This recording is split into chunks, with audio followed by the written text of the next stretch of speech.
How are you all doing? It's Martin from Gardens for Life and Birdland Homestead. So this is our 10th questions and answers session here tonight, every Thursday night at 9 p.m. GMT. So that's Greenwich Mean Time. I have to say that because some of you are in different time zones, and it's important to know what time zone you're in when you're looking at things on the internet. I look like I have a bit of sunburn. I always look like that under artificial light, though, when I have this camera, because this Osmo action camera actually pronounces the red a lot more. So that's why it may look a little bit odd, but hopefully we'll get some of you joining now and asking me some questions about homesteading, permaculture, or gardening, growing food, preserving food, keeping chickens, business, how to start a business even, or operations and all that. So as many of you will probably know, I've gone full-time on the business in January, so it's been a few months now, and it's going great, but it is so busy, especially this time of year in late spring and early summer. I've just got the gardens to maintain before the weeds grow any bigger and go to seed. So I've got to make sure I keep those gardens fairly tidy, and I'm doing my best to get a bit of time every day, just spend an hour out there, maybe 2 hours sometimes, just getting rid of all of the creeping buttercup and all of our other friends in that are not very welcome in the garden, though, because they spread very quickly, unfortunately. So hello, Steve. How are you doing? Thanks for joining. I'm glad you're here. And thanks for coming up and visiting and doing our preserving and pressure canning workshop, actually. We will actually put on a pressure canning workshop on its own on the website soon. So I've decided in terms of workshops to just amalgamate all of those more detailed workshops into a more general one, and that might suit more people, and that would make it so much easier for us to run all of the workshops. So basically, we used to run only gardening, no-dig and forest gardening. I've added on forest afterwards, but mainly no-dig gardening courses and workshops here at our gardens. But then we did the homesteading introduction day, which included 6 different topics, and we were hoping to bring some more detailed versions of each of those into or present them to you. We built that up, but it looks like the demand is more for general courses, so we'll facilitate that, and we'll see what we can do and put those on. So if any of you are looking to come to a workshop, if you're not too far away from here, from the Midlands of Ireland, we'll be putting those up on the website soon in the next few days. So Steve is saying, hi Martin, it's been a busy few weeks for me in the garden, but good to get back listening to your live stream. So yeah, I've been very busy too, trying to, as I said, doing a bit of weeding and trying to do a bit of maintenance on the existing gardens, especially before those weeds go to seed. You don't want to let them get that far. And I'm also starting a lot of new plants, both from seed and some from cuttings, although I should be doing a lot more from cuttings this time of year. I've actually got a cutting here, and for those of you on the audio, I've got a currant cutting here. This is a red currant cutting, and so it actually, just to demonstrate some of the techniques that I use to propagate plants from cuttings. I have videos on this too, but someone asked me about it, and so this time of year, what would you, how would you go about starting plants from cuttings? Well, so first of all, you have the old wood. I'll just answer that question real quick here. So you have the old wood, that's last year's wood. Now, before that leaves out, it's called a hardwood cutting. That's what you'd normally start with, and then you have good chances with that for it to root. So a few little tricks and tips and tricks. So I've got a secateurs here with my fancy holster. And I've got to kind of just visually, I've got to describe what I'm doing for those of you on the audio only. So again, actually, I'm going to be putting these as podcasts soon enough. So so you take your cutting, pretend it's winter, and so we cut that off here. So that's the old growth. So we'll just take away a lot of those leaves, especially around the bottom of the cutting. So then you have something like this. So it's just a bare cutting with almost no leaves. You cut the bottom off at an angle, so you can push it into the ground easier, and it'll have more room to root. And you can see the green layer. It's just a cambium layer under the outer bark. That's the layer that's going to root for you. And if you happen to do the hardwood cuttings a little late in the season, like say spring, you can just keep some of the leaves on, but I'd get rid of most of them. So you get rid of about this many. So just look for a good proportion of leaves to the cutting, to wood, and that should root for you. It doesn't have to be that long, it just happens to be. Usually I do them about that length, 20 centimeters or 8 inches, somewhere around that. So that's a hardwood cutting. Now, normally it'd be without leaves, but I found that you can still do them this time of year. And also this year, so you have a softwood cutting, that's new growth. So that's this spring's wood. So you take your cutting, let's say we'll take the bottom off it, and if you don't cut it, you just kind of pry it off, the branch off the main stem, then you're going to leave a heel, and that's going to root much quicker for you because there's a lot more stem cells in the heel. So again, we need to get rid of some of those leaves because there's too many leaves, it'll dry out the cutting. So we'll just strip those with our hands like that, and then some of the bigger leaves here, we're just going to cut those, fold them together, and we'll just cut those with the secateurs just to minimize water or loss of moisture. And that's it. That's a softwood cutting. And the reason why it's called softwood is because it's this year's growth and it's still flexible without it breaking. So if I try to do that with a hardwood cutting, if I try to bend it, it wouldn't bend, it'll just snap. So that'll root for you. Again, it doesn't have to be that long, but it's just the way it ended up.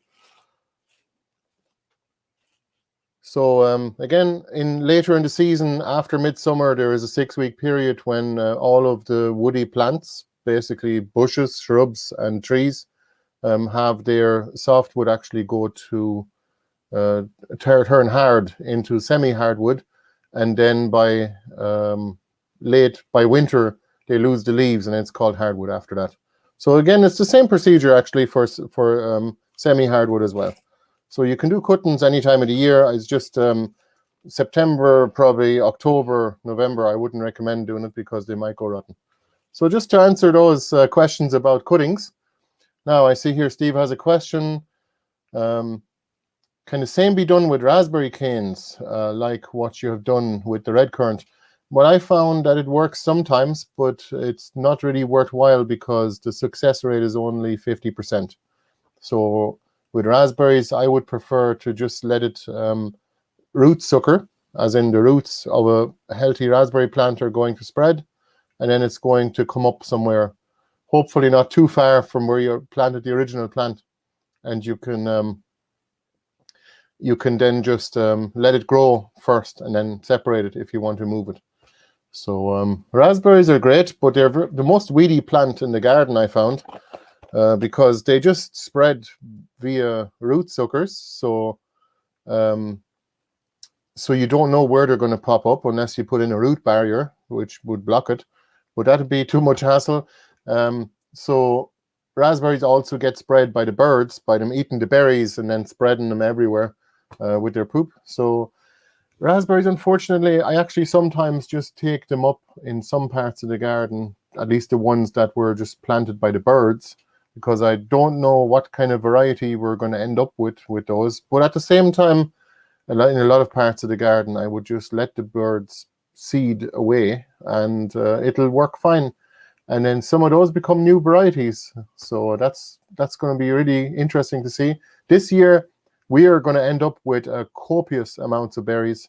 We have had all of the apple trees have flowered here, and we didn't get any frosts during those flowers opening, so that was awesome. So we're going to get apples this year, I'd say, a lot of apples. There is an awful amount of apple trees going to flower here, and they've just finished. So it's going to be interesting to watch them develop. And the black currants, red currants, white currants, and we also have pink currants as well. And the raspberries are just flowering now, but all of the berries are developing. So that's really good news, because we're going to be able to either, well, both eat fresh berries for the majority of the summer, because we have lots of different varieties of berries. And we're also going to be able to use the surplus to make wine, or maybe even dehydrate them. I mean, we haven't got a dehydrator yet, but we could dry them. So a freeze dryer would be ideal for doing berries, but we don't have one. It is a bit of an investment, of course, for those of you in the know-how. If you have any questions, let me know. Just put the word question at the very beginning of your question. You can just leave it in the chat or in the comments, whatever platform you're watching this on. So we're live on Birdland Homestead YouTube, on Gardens for Life YouTube, Twitter, and Facebook. If any of you guys are still over there, please feel free to leave me a question. We are not yet streaming to Odyssey or Rumble. So it's just for those of you who are also listening to this afterwards, just the audio version. So one of those things that we've been at this week is actually to expand the garden. And you may have seen some of the videos that I put out in the recent week, just about spreading compost using a tractor. And then on the outside, actually towards the hedge, I put down plastic, and just to block the weeds from coming into the garden, and tip layering especially. But also we put down a bit of, could be the wood chips actually, a bit of a lasagna layer, wood chip layer on top of the compost, for about 1.5 meters or 2 meters on the very outside of the garden, just to protect the garden from airborne seeds coming from the trees and the hedgerow, because hedgerows are quite feisty. And we found, I mean, the amount of weeds and blackberries, as in briars, thistles, and especially nettles, come from the ditches and the berms as well around the land. It's unbelievable. It's literally the weed pressure. You almost can't fight it. You have to put down a lot of wood chips just on the perimeter of your garden, just to make sure that the hedges don't overrun your garden completely in a matter of a year. Because if you don't stay on top of it, it's going to be harder and harder to do. Just like most things. It's not just age, as well as the economy and everything else, of course, all the circumstances around the world. But everything was easier to do 5 years ago, or 10 years ago, or even last year. It was all easier. But I'm sure it's not going to get any easier from here on in. And we're going to be looking at putting down some more compost, and then planting a mixture of perennial plants, like marshmallows, echinaceas, valerian, and some annual vegetables like the yacon as well, and oca and mashuas. So that will be the kind of vegetables we'll be growing in the new garden. Those are both for eating, and they're also cash crops as well, because we are trying to, I mean, my mission with Gardens for Life is to help people start their own gardens, and or even those of you who already have gardens, I'd like to help you convert. I'm not trying to convince you to convert, but I'm trying to show you what we do. And if you want to adapt no-dig gardening or lasagna gardening or even forest gardening, instead of conventional plowing, or even dig gardening, I suppose, or even raised beds, you know, I think it's just going to be less maintenance that way, if you're working with nature, and if you don't till the soil, you're going to have a more healthy soil life, and with that, the soil life will be able to assist your plants by making nutrients and fertility available to them, like even the bacteria, the earthworms, and everything in between, all the little critters. We must actually make some videos with the microscope we have.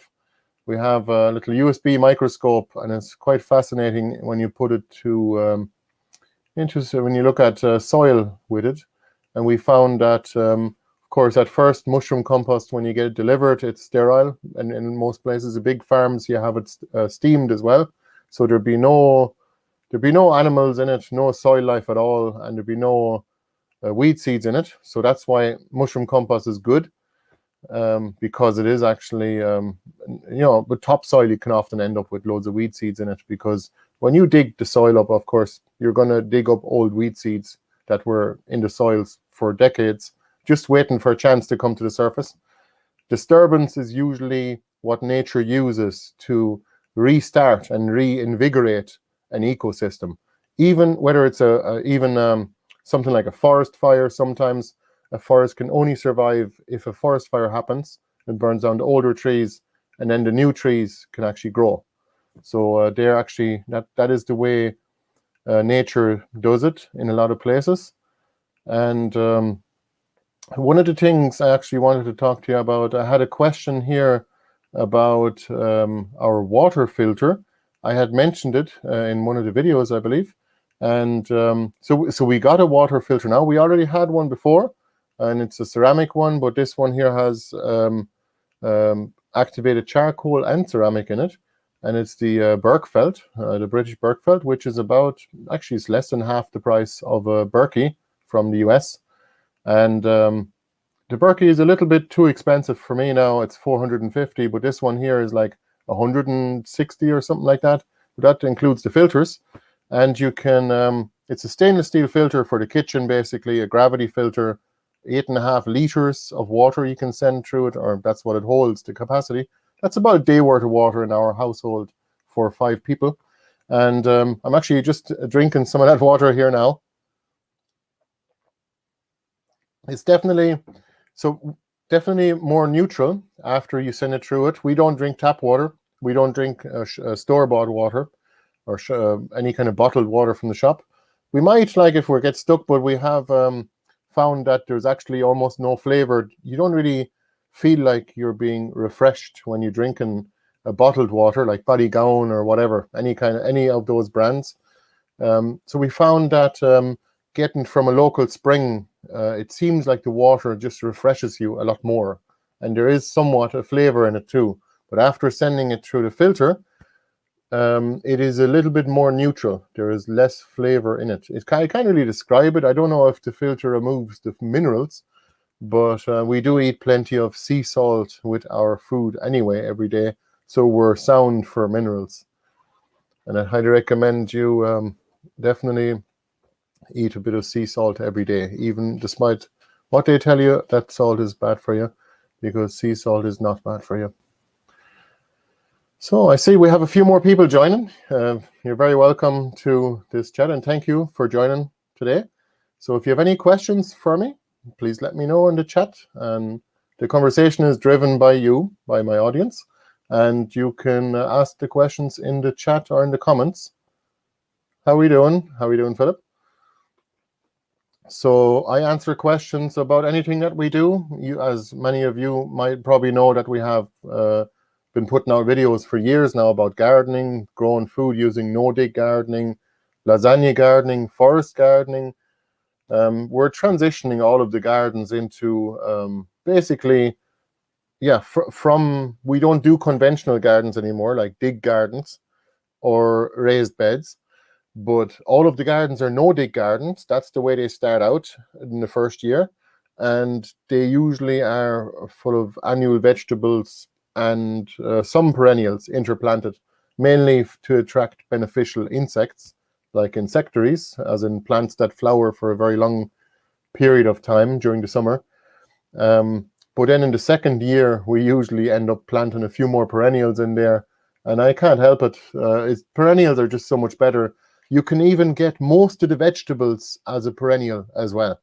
So I haven't had perennial broccoli yet, but I know, of course, perennial kale is brilliant. We've like 3 varieties of kale that are actually perennial, that grow year after year.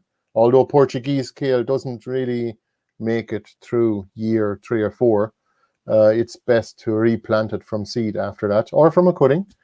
So you can do that.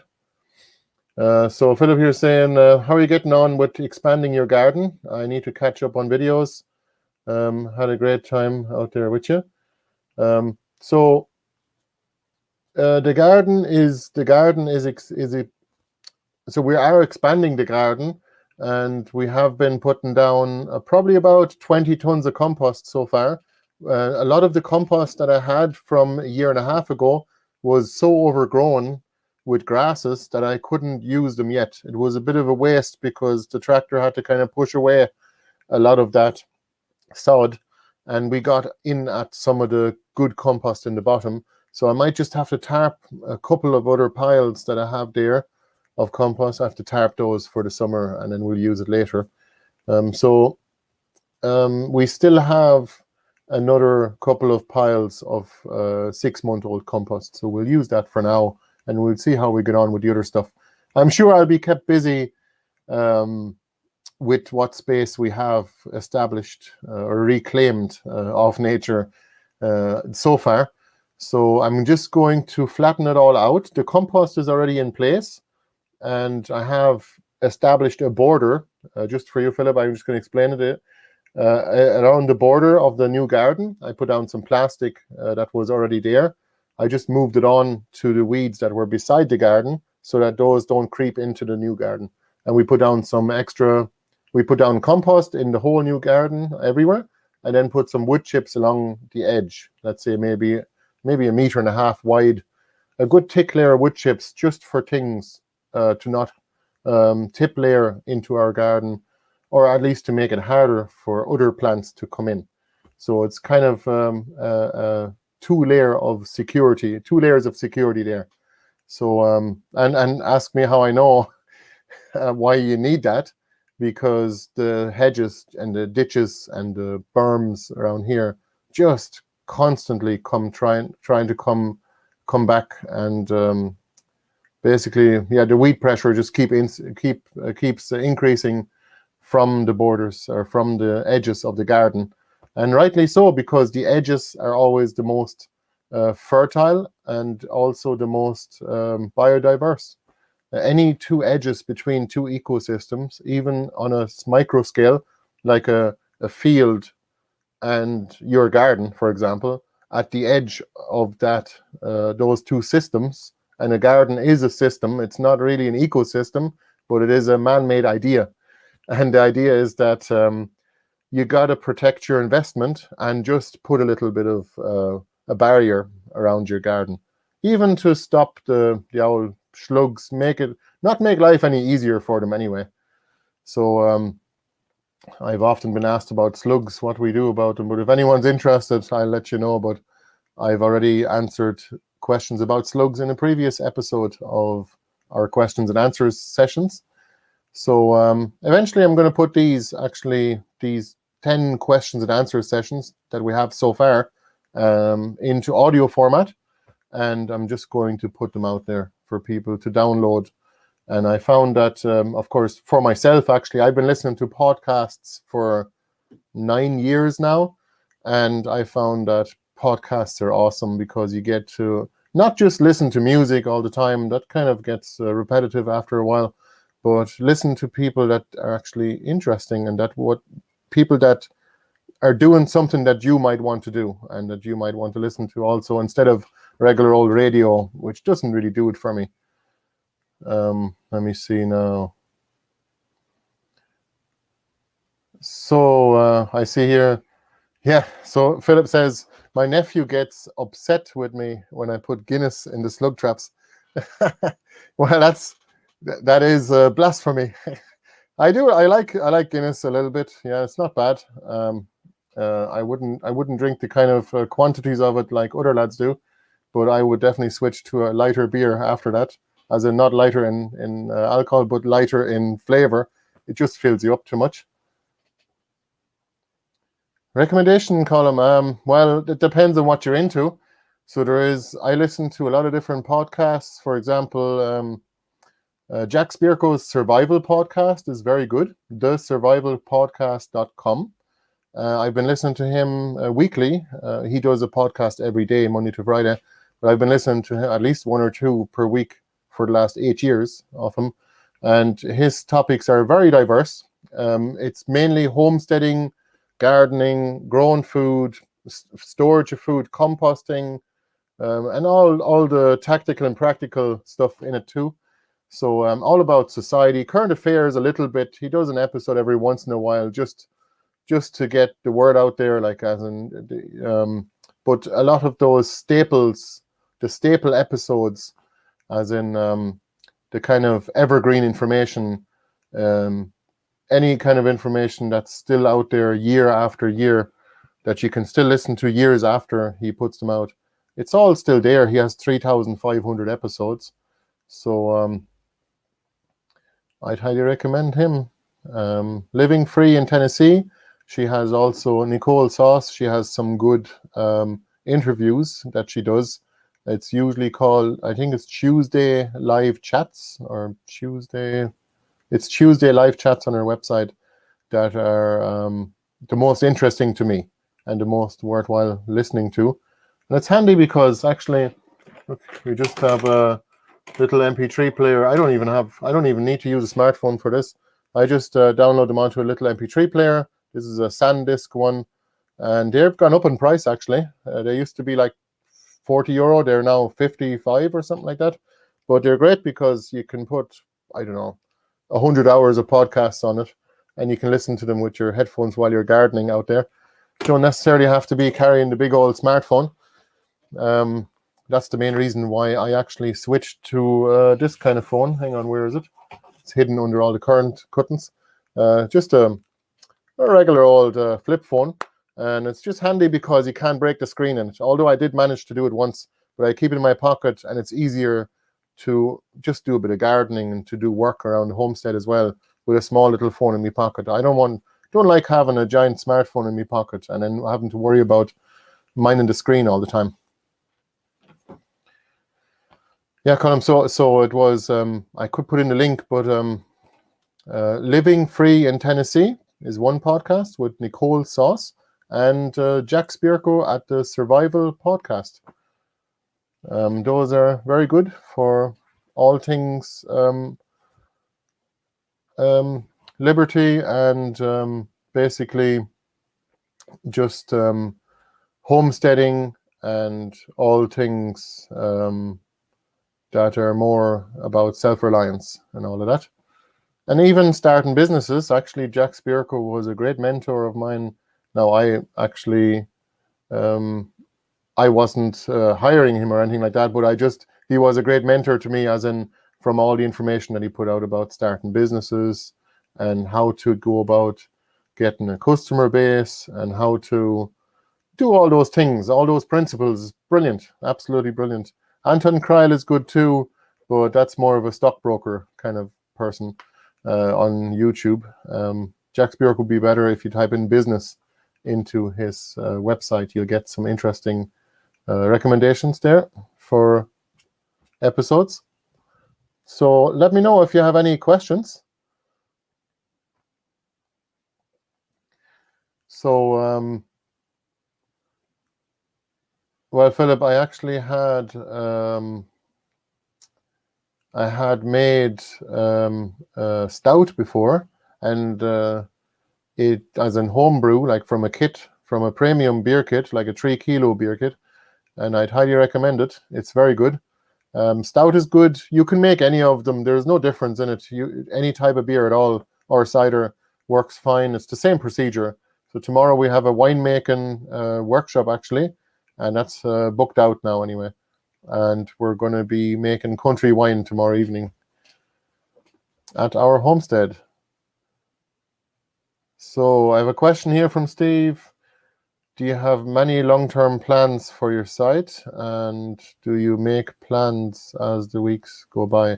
So I was just thinking about that in the last few days, looking at 1.5 acres or even 2 acres of gardens. It's just a lot to take on, and it's a lot to maintain because you're harvesting nearly year round. You're always planting, well, mainly in the springtime you're planting, but you're harvesting pretty much 10 or 11 months of the year. And with perennial vegetables, that's how it is. And the way your You're able to do it with bare root stuff in the winter, and then you have potted plants during the growing season in the summer. We also do some cuttings in the summer as well, but not so much. But the long-term plans are to turn all of our no-dig gardens and upgrade them. I consider it an upgrade anyway, to upgrade them to lasagna gardens, which means simply to add a good 6-inch, maybe 4 to 6 inch layer of wood chips on top of the 4 to 6 inch layer of compost. And that just, it calms down the weed pressure completely. You literally, no dig, if you manage it right, you can have, I don't really want to throw a number out there, say you could have 80% less weeds with no dig compared to regular gardening. Not raised beds now, but just regular gardening in the ground. But if you have, add the layer of wood chips, you drop that 80% right up to, you're literally 95% less weeding to do, maybe even less, 98. But after 2 or 3 years, you have to top that up a little bit, because the wood chips do break down the mycelium in the soil, but also the soil life actually consumes the wood chips and turns it into fertility for your plants. So that's good, I guess, long term. It's definitely a good investment to buy compost and wood chips. You don't have to, you can do all this with what you have. You don't have to do a garden. As long as you have decent soils, you can do no-dig gardening without compost. But it's so much easier when you can just spend a couple of £100 on a 15-ton trailer or a truckload of mushroom compost. I've been using mushroom compost for 25 years now. I've never had a problem. And the lads that actually own those farms have done soil tests as well. There's no pesticides being used that affect us, or any kind of chemicals like that. So the soil life is happy. When the soil life is happy, only 2 months into the compost being on site, well, then I'm happy enough. That's testimony to me that the compost is safe for vegetable production and all the likes. So yeah, no, I mean, I literally could talk for an hour on the plans, but in general, all of our lasagna gardens are turning into no-dig lasagna forest gardens, so to speak. So basically, that's when you start interplanting trees as well as other perennials.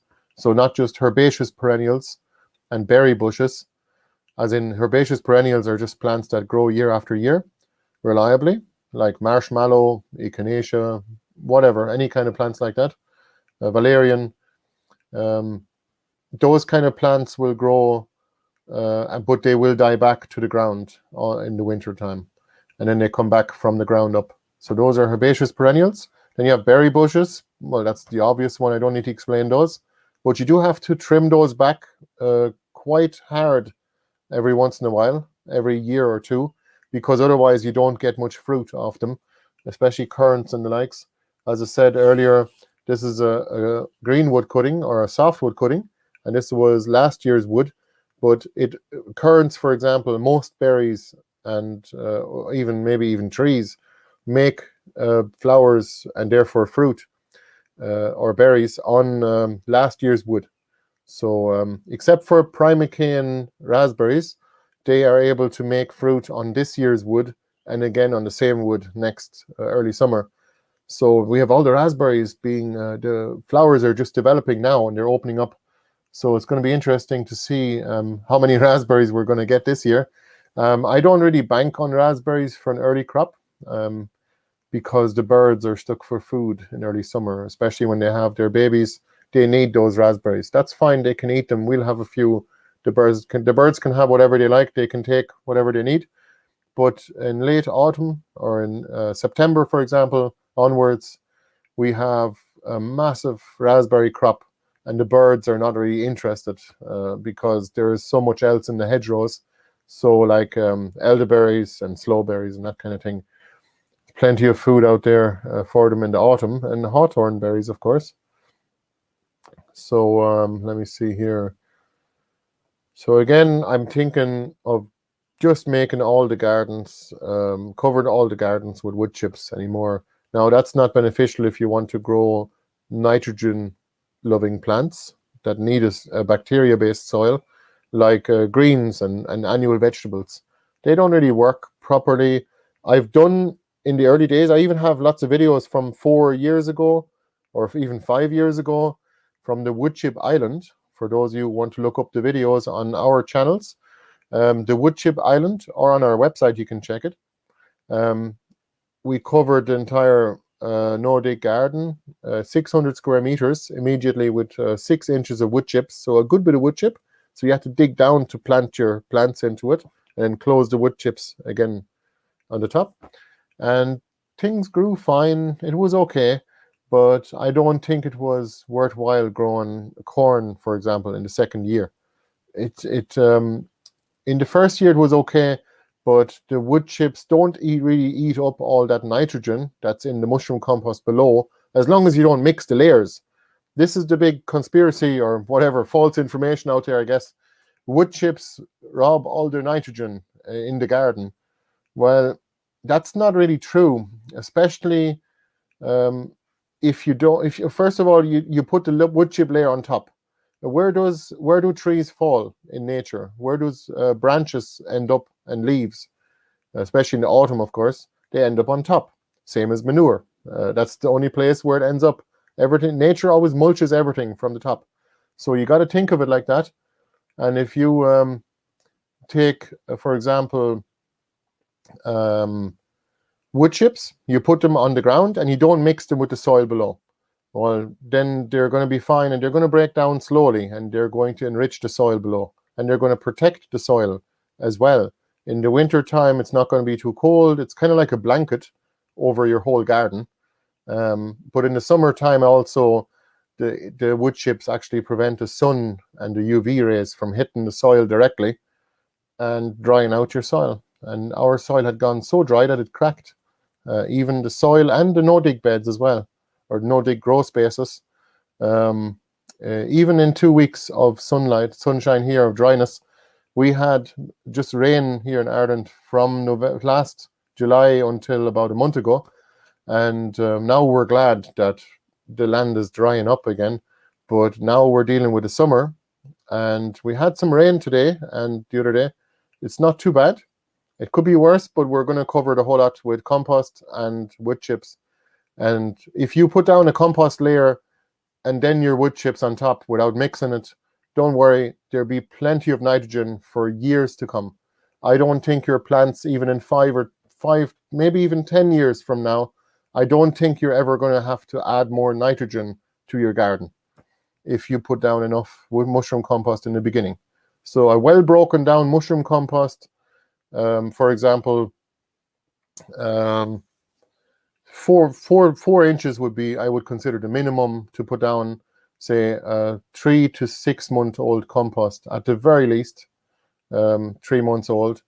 Ideally, you want it to be 6 months to 12 months old compost and 6 inches of it. And then you're talking. That's the real fertility boost for your garden. You don't have to ever top that up again, at least for a few years. But if you put your wood chip layer on top, whether it be 4 inches, which will last you for 2 years, or 6 inches, which is 3 years, it'll eventually thin out and break down, and it's going to turn into soil or even compost. And then your weed seeds that land on top will actually germinate again. So at that point, all you can do is get rid of the creeping buttercups. My shoulder was really sore for the last week, because I literally pulled, like I used this fork, a rake like this. I just pulled like 300 creeping buttercups out of the ground one evening. And the rat of the creeping buttercups, I had a bad neck and a bad shoulder for the last week, but it's getting better now for the last day or two, so it's good. I can go and take out some more of them and stop them from going to seed, because some of them are going to flower now in the garden, so I better take care of them. So if you see any of your weeds going to seed in the garden, address that first before anything else. Don't worry about planting more of your own, what plants you actually want to grow, before you make sure that the weeds going to seed, or the unwanted plants going to flower, are taken care of, because you don't want those near your garden beds, because they're going to it's going to be more work in the end if you don't take care of it now and address the issue. As they say, what's an old folk saying? 7 years. No, what's it? 1 year's weeding is 7 years. No, sorry, 1 year's seeding is 7 years weeding. Something like that. If any of you guys know, let me know in the comments. I have another question here. What's your typical day like? Well, first of all, since I dropped the job, I don't set up my alarm anymore because our kid wakes us up every morning and exactly at the same time because that's when he's been told he's allowed to. And then we are just spending the whole day pretty much.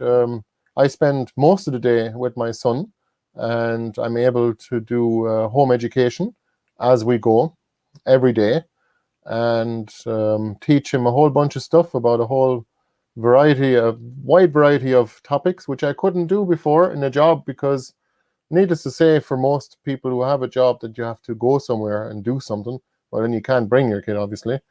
But even if you're working from home, you're answering calls, you can't take care of your kids or even educate them or even, basically teach them something of value. So that's really actually the biggest change since I got shed the job and went full-time on the business. But also, mainly I just feed the animals in the morning, let the chickens out, give them food, and feed the chickens before you let them out of the coop. Just a quick tip for you. I'm sure, Steve, you would agree with that because they'll always get in the way of the food if you let them out first. And usually I just, I just usually try to get other things done during the day. And then in the evening, I actually work on the garden more. But could be a variety of things. I usually try to do a bit of weeding here and there as I feel like it, which I made a video about actually, just 5 minutes of intensive weeding a few times a day. It's actually healthy and it's good for you. And I'd mainly be there starting some plants, fulfilling current orders. Like we have an online shop where people can get plants. And I'll put in a link for you, actually. We have some new plants available now for those of you interested in taking a look. We do post as well, so you're welcome to have a look. And I would like to thank you for any support, anything that you get. We hope to provide you with good value for money. And only perennials, except for the Great Mullen plants. So the Great Mullen has its special place. It's actually such a useful plant. It's a medicinal plant, but also it's an insectary as well. It brings in the beneficial insects.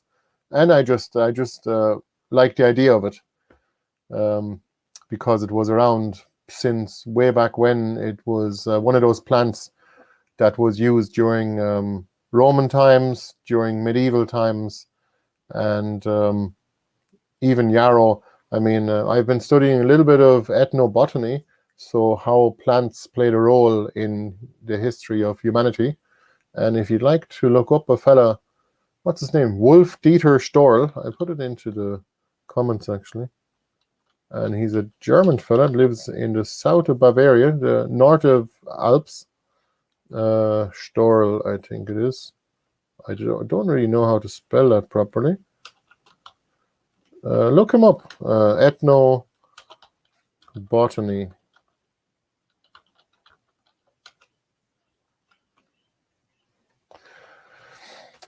He can tell you all about the history of plants, and some of the videos are in English too. A lot of I think he's an English channel as well. He's very good at English because he grew up in America, actually. He moved back to Europe after a while. But Wolf Dieter is awesome for telling you all the folklore behind different herbs and different things that people celebrate as well. Things like Halloween, Christmas, and Easter, and all that kind of stuff. So it's really interesting, something different. Let me see now. Yeah, that filtered water is definitely more neutral. But you know what? If it filters all those bacteria that we would otherwise have in our bodies now, that's great. And especially if you're starting with a good quality water to begin with, like a spring, which we get the water from here. And we don't have a well here at the homestead, unfortunately. We would have had to drill about 100 meters down, I believe. And it would have cost, that's 300 feet. I think it would have cost about €6,000 to drill a proper well, 8-inch well, actually. and put in a double sleeve, like a special sleeve that does not, where it cannot get contaminated from the farms around.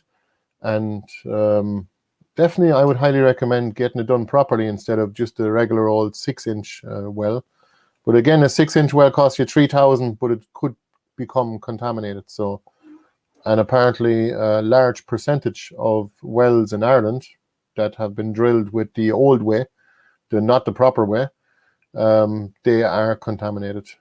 I don't know what's in it. I don't think it's E. coli that comes into it. I'm not sure. I'm no expert on wells, but I have listened to podcasts, entire podcasts that run for an hour or two, just about how to power things like a well pump, for example, because a generator in general will not power it. Even a 2 or 3 kilowatt generator, a petrol one anyway, will not power a well pump, because a well pump it needs a lot of power to start up. It's electrical motors. Same old thing, you need way more power than you think just to run the things that you have in the house, for example. Backup power is something that I need to learn more about and that we need to invest into. I highly recommend solar panels over wind power because it's way more efficient even in Ireland. And the way I know that is by practical experience with some friends that have large installations on their houses and homesteads, and literally they get more output out of the same watt system over a period of 5 years. So you can't dispute that, depending on what part of the country you're in, I guess. But if you're in the sunny southwest or southeast in Wexford, maybe you can even do better with solar. But even up here in the Midlands or in the northwest, they're more efficient than small wind power. So so let me know if you have any other questions, because we are now 47 minutes into it. And I really appreciate you guys coming on and actually listen to me babble on about whatever it is that I happen to be asked about. Sometimes we are lacking in questions, and then I might have to check across all the platforms to see if anyone has anything else that they want to talk about. It's kind of hard to keep talking nonstop for an hour. It would be so much easier if there was like a guest on, for example, or maybe we'll do interviews as well now, because we use StreamYard and we're able to bring other people on as long as they have a microphone and a webcam. The very basics, either a phone or a laptop would do fine. If you guys can think of anyone that I could interview or just bring on the show from Ireland especially. Of course, we have all of the big names like, for example, Mark Shepard in the US, Ben Falk and Martin Crawford, and maybe I'll get Klaus Leitenberger someday. We'll see if it's worth people's while anyway. We have a page on our website that has all of the people that inspired us on it, just listed and just a brief description of each of them. And so if you just type inspire or inspired into our website, gardensforlife.ie is our website. Let me just type that in.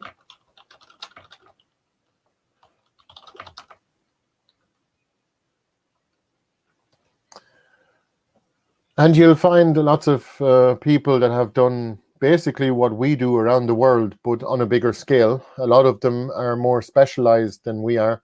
We like to take bits and pieces from all the different people that inspire us and put it all together. And that's our thing. So an awful lot of people out there deserve a mention anyway, that's for sure. That's why I always pass on all those people's names. I don't mind giving them credit, absolutely, where credit is due. I can't say I came up with any of these systems, but I guess some of the things in the garden I did come up with. I can't really name them. I'm going to write a book eventually, not about gardening probably, but probably a bit more general than that, maybe just about homesteading in Ireland. And I think homesteading is a word that a lot of people don't know, or they don't know what it means. But I think homesteading in America is so much bigger, of course, because it's a common word that people use there. I think over here, maybe self-sufficiency would be a more commonly known word, and maybe, but I don't really want to call ourselves self-sufficient, because nobody can ever be 100% self-sufficient. We're certainly self-sufficient in kale. That's a fact. But I mean, that's a good problem to have. I mean, our perennial kales are now growing so big after all these years that we've loads of it, and we can just give people a big branch of it, and they can make lots of cuttings and give those away to their friends that have gardens. So we don't need seeds anymore, and that's actually a huge thing, to become a little bit more self-sufficient as opposed to self-reliant. Because if you buy seeds, if you start all your vegetables from seed, well, then you're going to need to buy new seeds eventually after a year or two.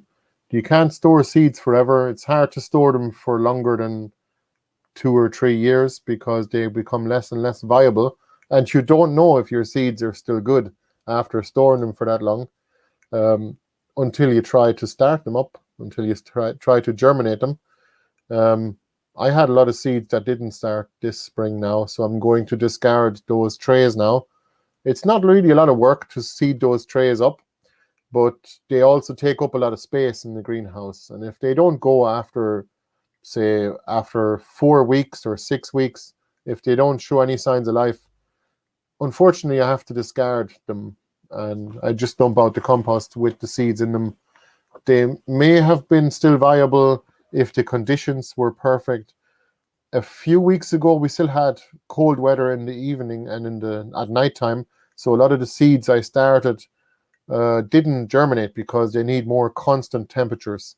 Like echinacea, for example, is supposed to have a constant temperature of 25 degrees, like 24 hours a day, and it's hard to do that. Like you could bring them in, you can bring them in and put them on a windowsill, and they'll most likely start. But we only have so many windowsills in the house, and they're full already with yacon plants. I actually started up a few more yacon plants today. For those of you who don't know what yacon is, it's just a vegetable that looks a bit like a big, huge stool of tubers. And it looks a bit like a dahlia stool, actually. And you can eat the tubers and start new plants next year from the crown divisions. Hello, Bianca. Welcome to the live chat. It's still going, believe it or not. We are 53 minutes into it. I thought I was going to cut it short today. But I mean, I do enjoy these, as long as I get people giving me a bit of feedback and asking some questions, hopefully, as well. Is there anything else you guys would like to talk about? It doesn't have to be a question. Very good. Very good. Yeah, so oh yes, there's one more thing actually about eggs that I was going to say, because I had a question about eggs from one of the people that came to the course, actually, to do the keeping chickens for egg production, or chicken keeping workshop. So I've got these eggs here. You can see there's all kinds of colors. We've got this is a green egg. Sorry, looking at it from the other side. That's a green egg, and it's a special kind of chicken. I don't remember what the breed is, but we've only got 2 of those types of chickens. And then these ones, you can see, I think that's a Swedish flower egg, maybe. Sometimes they're a bit more sprinkly as well. And this is a regular egg. So a lot of the new chickens that we got, actually, especially the ones that we got over the winter, actually they're starting to lay now, and you can see the eggs are much smaller than the older hens anyway. But I mean, one of the things, one of the reasons to the reason why I'm showing you the eggs is because it's just one of those things you can do if you have a excess amount of kale. Like if you have an excess of kale, like a surplus, and you want to well, you don't have to use it. The plant will just be fine for the whole winter. You can leave it there for later if you want to use it later. It's a little bit of food security as well. but at least in terms of nutrients anyway, because it's very good for you. But you can always feed a bit of kale to your chickens, and it actually helps to improve their egg quality a lot. So it's definitely a more species appropriate diet to feed them some greens every day as well. And yeah, so if nobody else has any questions, I might just leave it at that. Again, if you want to, if you're watching this afterwards, take a look at the other questions and answer sessions. They're all available on our YouTube, Odyssey, and Rumble channels, and on our website as well. And well, thank you, Philip, for coming and for being here, and everybody else too. So I hope I didn't bore you guys, and hopefully this was a little bit entertaining and a little bit educating as well. And I mean, I learn as much from these sessions as you guys do, because I get feedback from my audience, and that's what it's all about. And I mean, I always like to have a conversation with people that are doing something similar and that are like-minded, because they've got a lot to add to our lives, and hopefully we have a lot of information to add to your life too. We like to learn together with the community, of course. So hopefully we can put together some kind of a get-together eventually, and we might call it Homesteaders of Ireland. Let's see. We may not use the word homesteaders. We'll see what we'll do.